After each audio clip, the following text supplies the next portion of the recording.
পতিতালয়ের মেয়েদের জীবন কাহিনী তুলে ধরলাম, কেউ খারাপ চোখে দেখবেন না, বাস্তবতার প্রেক্ষাপট তুলে ধরলাম, শুনে যান। এই দেহের স্বাদ নিতে হলে টাকা দিতে হবে বাবু। দিব, চল আমার সাথে বাসায়, আজ মন ভরে তোকে ভালোবাসা দিব। ঠিক আছে চলেন। বাবু তোর বোনাই ঘরে? বউ থাকলে কি তোকে নিয়ে আসতাম বল? তুই আজকে বউ হয়ে থাকবি রাতে। বাবু আরেকটি কথা, আমি কিন্তু টাকা নিমু আগে, তারপরে তোকে ভালোবাসা দিব। আগে টাকা নিবি কেন বল? আসলে বাবু আমার মা খুবই অসুস্থ, আমার ছোট ভাই আছে, বোন আছে, ওদের খাওয়াতে হয়, পড়াতে হয়, তাই আগে চাইছে। এইসব খারাপ কাজ করে তোর পরিবারের মানুষকেও খাওয়াস? কি করমু বাবু, কেউ কাজ দেয় না। আচ্ছা তোর পরিবারের লোক জানে না তুই এসব কাজ করিস? না রে বাবু, জানে না। ওদেরকে আমি বলেছি আমি একটা বাসাতে কাজ করি। জানিস বাবু, আমার ইচ্ছে আমার ভাই বোনদেরকে অনেক বড় সাহেব বানাবো, একদম তোর মতো।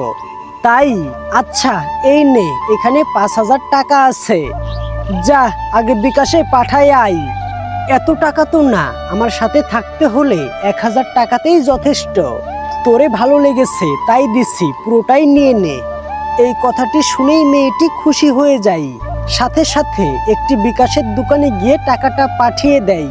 বাবু কাজ শেষ, চল এখন তোর বাসায়। তুই আমাকে আজকে খুশি করেছিস, আমিও তোকে আজকে খুশি করব।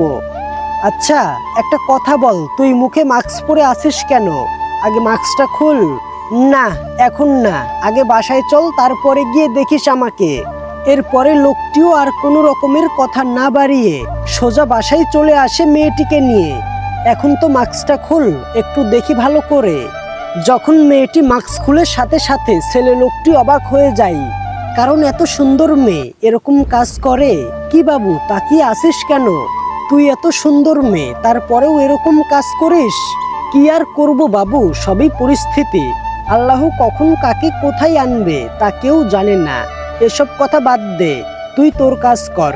এরপরে লোকটি আর কোনো কথা না বলে মেয়েটির শরীরের স্বাদ নিতে থাকে।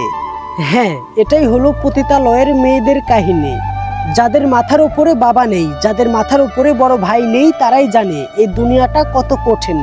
ঠিক সেটাই ঘটেছে এই পতিতালয়ের মেয়েটির সঙ্গে। যদি তার একটা বাবা থাকতো, যদি তার একটা বড় ভাই থাকতো, তাহলে তাকে কখনোই পতিতালয়ে যাওয়া লাগতো না।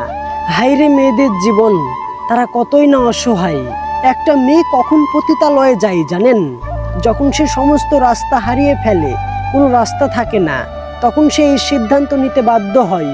আমরা কিছু কিছু মানুষ পতিতালয়ের মেয়েদের সুন্দর চেহারার স্বাদ নিতে চাই, কিন্তু তাদের জীবন কাহিনীগুলো শোনার চেষ্টা করি না বা জানার চেষ্টা করি না।